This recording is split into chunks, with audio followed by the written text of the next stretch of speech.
the hidden sorrows of a global icon.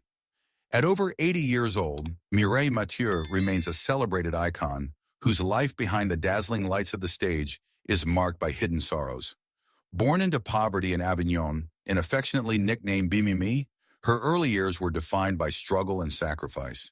Despite a career filled with resounding success, her heart has known profound losses, particularly the deep and enigmatic bond she shared with the impresario Johnny Stark, whose passing plunged her into mourning, leading her to declare, "I have lost my half."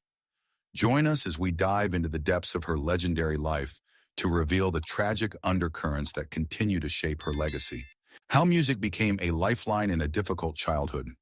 From the very first days of her life, Mireille Mathieu, affectionately called Bimimi, radiated a passion for singing that seemed destined to forge her future. Born on July 22, 1946, in the small town of Avignon, France, she was the eldest of a large, impoverished family of 14 children. In a household where daily survival was a constant battle, the young Mireille's love for music shone like a ray of hope amidst the hardships. Even as a small child, while her peers and teachers scolded her for getting lost in melodic daydreams instead of focusing on her lessons, she was irresistibly drawn to the beauty of song, a family legacy of hard work and resilience. Mireille's childhood was marked by numerous challenges. The history of the Mathieu family was deeply rooted in stone carving, a craft passed down through 4 generations. Her father, Roger, as well as his own father, Arcade, ran a modest family workshop located just outside the main gate of the Saint-Véran cemetery. This tradition of hard work, pride, and struggle was a constant in her life. In sharp contrast to Roger's life in Avignon, her mother, Marcelle Sophie, arrived as a refugee from Dunkirk in 1944, carrying the emotional scars of war and loss. Their union, marked by resilience and determination, prepared Mireille for a childhood where every day was a battle against adversity. The emergence of an extraordinary talent. In the cramped and chaotic environment of their home, where every child fought for attention and resources, Mireille's extraordinary talent for music emerged like a beacon. Even as a young girl, while her teachers lamented her lack of concentration, she immersed herself in singing, discovering a universe far richer than the rigors of classroom learning.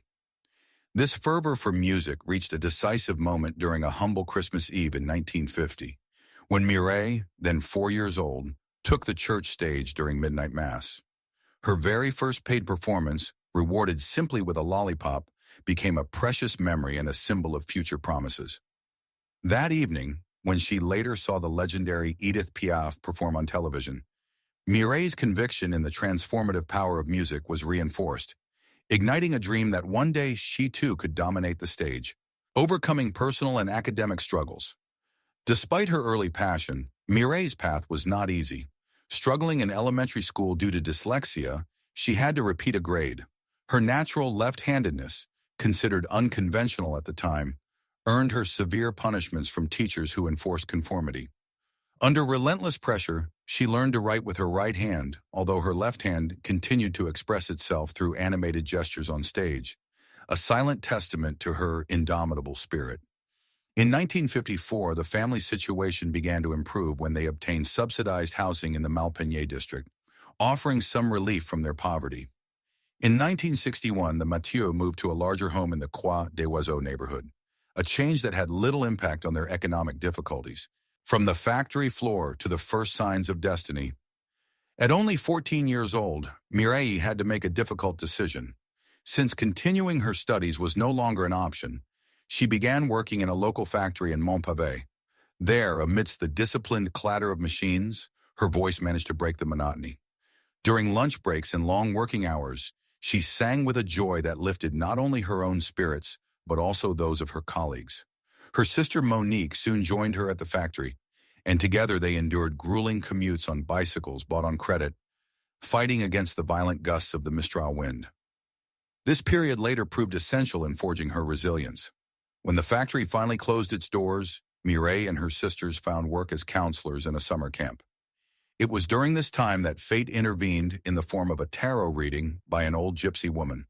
Predicting that the young singer's destiny would soon intertwine with royalty, she said Mireille would one day rub shoulders with kings and queens. Though fantastic, this prophecy lit a spark in Mireille, inspiring her to stay focused on her dreams. A foundation of faith and spiritual strength. Throughout these tumultuous years, Mireille's deep faith provided her with comfort and strength. A practicing Catholic, she embraced her spiritual convictions and chose Saint Rita, the patron saint of lost causes, as her patron saint.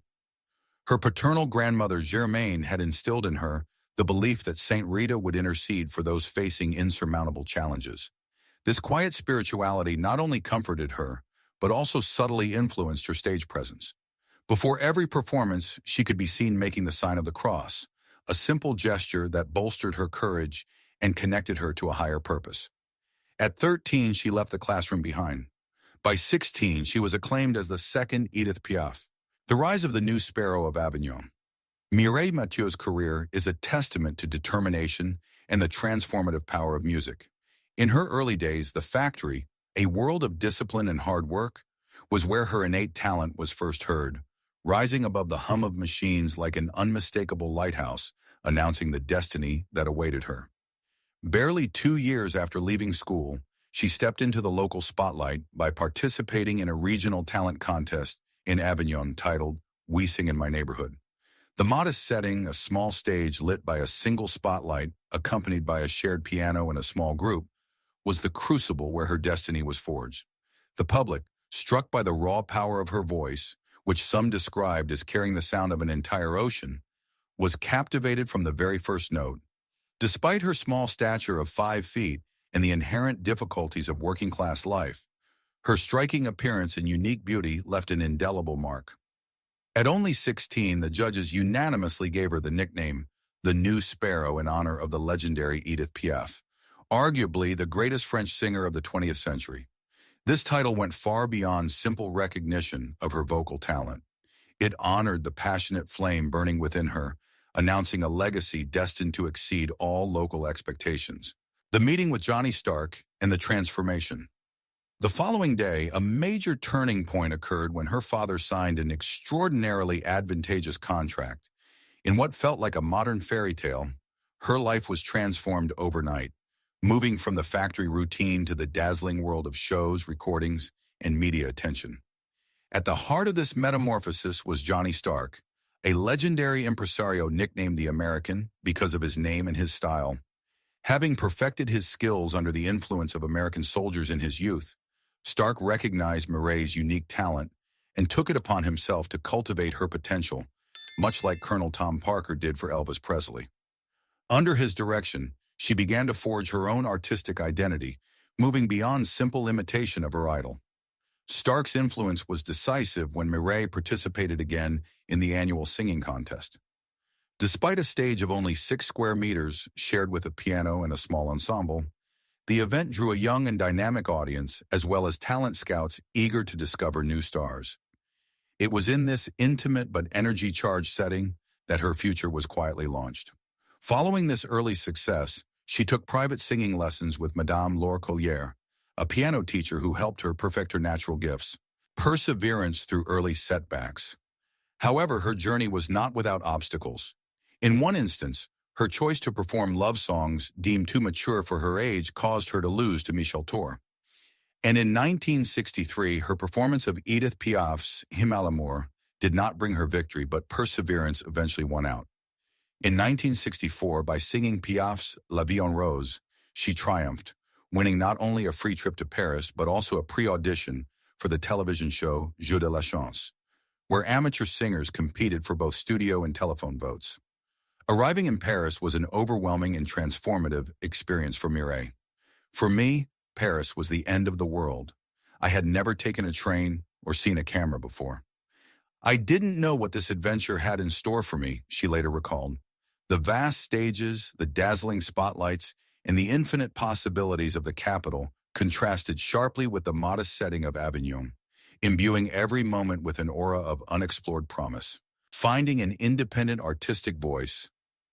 Under Stark's guidance, Mireille began to refine her stage persona and musical repertoire. Aware that imitating Edith Piaf limited her true potential, Stark encouraged her to discover and cultivate her own distinctive style. Looking back on this period, she later admitted, I was so programmed to imitate my idol that I thought I was capable of nothing else. This was immediately one of the greatest disappointments of my life. This turning point marked a shift in both her musical direction and her realization as an independent artist. Quickly, large-scale performances followed. A decisive moment came when she made 7 consecutive appearances on the television show Télé Dimanche, winning the hearts of viewers every time. Then, in a bold move that cemented her status as a rising star, she performed at the Olympia in Paris. On December 20th of that pivotal year, she signed with Bruno Coquatrix, the owner of the Olympia, and just 2 days later, she dazzled the audience with a repertoire of 3 Piaf songs, each note resonating with the raw emotion and resilience of her journey. The press quickly dubbed her the Piaf of Avignon, a title paying tribute to her mentor while highlighting the uniqueness of her voice, global success, and financial triumph. Her meteoric rise was not limited to Paris.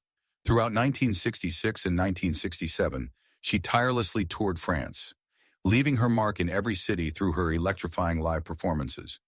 It was during one of these tours that Stark announced she had finally reached a major milestone. She was free of debt and valued at more than £1,000,000. This achievement represented not only a professional triumph, but also a deeply personal victory, as Mireille had long dreamed of lifting her family out of poverty. With this newfound financial security, she was able to invest in her family's future by buying a vehicle for her father's business, acquiring a spacious house for her parents and siblings, and even installing a telephone to avoid long trips to the local pharmacy. Mireille's growing fame quickly crossed French borders. In 1967, she graced the stage of the London Palladium, performing before royalty. This moment marked her transformation from a local star into a global superstar. Her French version of Engelbert Humperdinck's The Last Waltz, reinvented as La Dernière Valse, captivated the British public and became a hit. Her tours then extended to Canada and the United States with memorable appearances on The Ed Sullivan Show and The Danny Kaye Show. During her travels, she met icons such as Elvis Presley and shared the stage with legends like Dean Martin and Frank Sinatra in Las Vegas. Each encounter further enriching her burgeoning legacy, facing the consequences of fame. However, the demands of fame were not without consequences. The exhausting pace of performances and constant travel left little time for rest. In February 1968, while on tour, Mireille was the victim of a serious car accident that fractured a vertebra, keeping her off the stage for 3 long months. A cryptic note left behind, "We will get you next time," served as a brutal reminder of the fragility of her new life while reinforcing her determination to overcome every obstacle. In the early 1970s, Mireille Mathieu evolved further as both an artist and a businesswoman. Facing record demand, her management had to navigate complex contractual challenges, including a $1 million lawsuit that highlighted the tumultuous nature of the music industry. Despite these trials, she remained faithful to her art. In 1971, she showed an entrepreneurial spirit by creating her own publishing house, Abilene Music, which later expanded to Abilene Disc, a company managed by her sisters to preserve her artistic output, a legacy of constant reinvention. From prestigious collaborations and landmark performances to international tours in China and Russia, Mireille Mathieu's career became a chronicle of constant reinvention. Her sold-out concerts in Paris, notably at the Palais des Congrès in 1986, where more than 100,000 spectators crowded to see her, confirmed her status as France's most beloved singer. Even in the face of personal and professional setbacks, including the death of her longtime manager, Johnny Stark, Mireille's resilience remained unshakable. Today, as she continues to perform and record in the 21st century, Mireille Mathieu is not simply a singer but an enduring symbol of hope and perseverance. Her journey from the factory floor and the small stages of Avignon to the sparkling lights of Paris, London, and beyond remains a living narrative of transformation. Every performance resonates with the determined spirit of a young girl who refused to let poverty define her, proving that despite all obstacles, dreams can truly become reality. The enigmatic love life of a legend. A tapestry of passion, mystery, and unspoken bonds, Mireille Mathieu's love life has always been as enigmatic and captivating as her extraordinary voice. It is a tapestry woven with passion, secrets, and moments of almost mythical romance that have fueled countless speculations among the media and her loyal admirers.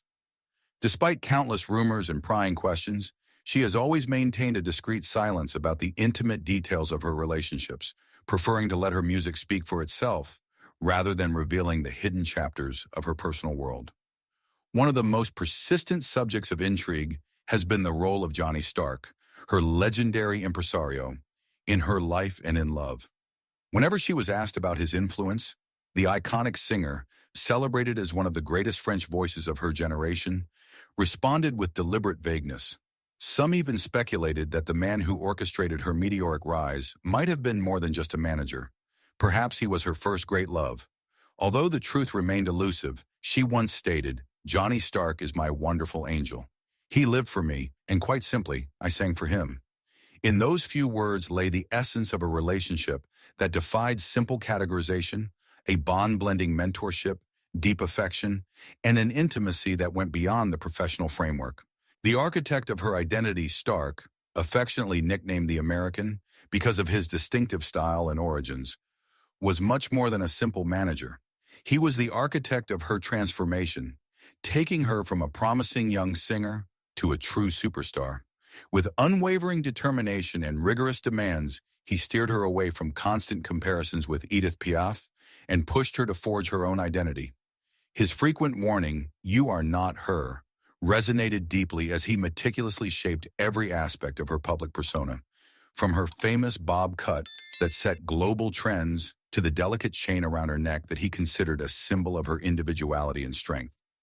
Although their relationship was strictly professional in appearance, the closeness they shared was palpable, fueling rumors of a bond that was as emotional and almost paternal as it was strategic. Romances and sacrifices for art. However, beyond this deep connection with Stark, Mireille's love life was marked by episodes of almost realized romance, as fleeting as they were intense. In the early 1980s, she experienced an idyll similar to a movie script. She fell in love with a man embodying wealth, elegance, and the promise of a life totally removed from the difficulties of her youth. Their relationship quickly became a favorite subject for tabloids, and by 1983 the couple was engaged. It seemed that Mireille was finally going to opt for a calmer and more conventional life, away from the relentless demands of her career. However, as the wedding day approached, doubt crept in. The prospect of starting a family, a life that might force her to give up her unique passion for singing, filled her with fear. In a dramatic turn of events, only 3 days before the scheduled ceremony, she canceled the engagement. This heartbreaking but resolute decision highlighted her unwavering commitment to her art, marking another poignant chapter in a life where love and sacrifice are constantly intertwined. A duo worthy of Hollywood. A second significant but equally elusive romance emerged in the late 1990s when Mireille became involved with Olivier Mason, a renowned expert from Guerlain, known for his impeccable taste and a rich past that included styling the iconic Wallace Simpson. Their union was a study in contrasts. Mireille, small and radiating timeless femininity, and Olivier, a suave and charismatic figure reminiscent of classic Hollywood charm. Together, they formed a striking duo, seeming destined for a romance worthy of a film. Yet, as with her previous liaison, this relationship eventually faded, the demands of their respective lives taking over, leaving Mireille to retreat once again into the privacy of her inner world. Rumors and the Garden of Secrets. To add even more to the mystery, persistent rumors linked her to other famous personalities. The media, always hungry for scandals or headlines, speculated on possible secret affairs with stars such as Alain Delon, a cinema icon whose name alone could ignite passions in France, and even mentioned a brief on-screen kiss with American star Patrick Duffy during a duo in the early 90s. Duffy later recalled their meeting with a mix of amusement and nostalgia, noting that the press speculated fervently about a deeper connection between them. Yet, true to herself, Mireille neither confirmed nor denied, maintaining an impenetrable aura of mystery that left the public to piece together the fragments of her private life from scattered rumors. Throughout her career, the legendary singer was closely protected by her entourage. From a young age, she was surrounded by the care of her family, first accompanied by her aunt, then managed by her sister Monique, and notably by the vigilant Johnny Stark. This tight protection left little room for public relationships, and her secret garden of love became a perpetual source of fascination and speculation among fans and critics. Reflecting on the elusive nature of love, she once stated, "Love is the most beautiful feeling in the world. I think we cannot live without love. It is not necessary to be married to love someone." With this remark, she summarized her belief that the essence of love transcends traditional boundaries, and that the pursuit of passion should not be limited by conventional labels or public declarations. The loss of her other half. The profound impact of Johnny Stark on Mireille's life remains undeniable. Their relationship, rich in complexity and intense intimacy, marked a significant era of her career. Even as she experienced other romances, the loss of Stark in 1989, when he succumbed to a sudden heart attack at the age of 66, left an immeasurable void in her heart. Following his death, she tearfully confessed in her autobiography, "I have lost my half," a phrase that highlighted the depth of their bond. Stark's death was not simply the loss of a manager, it was the breaking of a connection that had shaped her being. His final resting place in the family tomb at the Saint-Véran Cemetery in Avignon has become an enduring symbol of their inseparable union, an enduring legacy of love and music. Over the years, as Mireille Mathieu's international fame soared and her music touched millions of people, her personal life remained a study in contrast, marked by fleeting romances, missed opportunities, and an unwavering devotion to her art.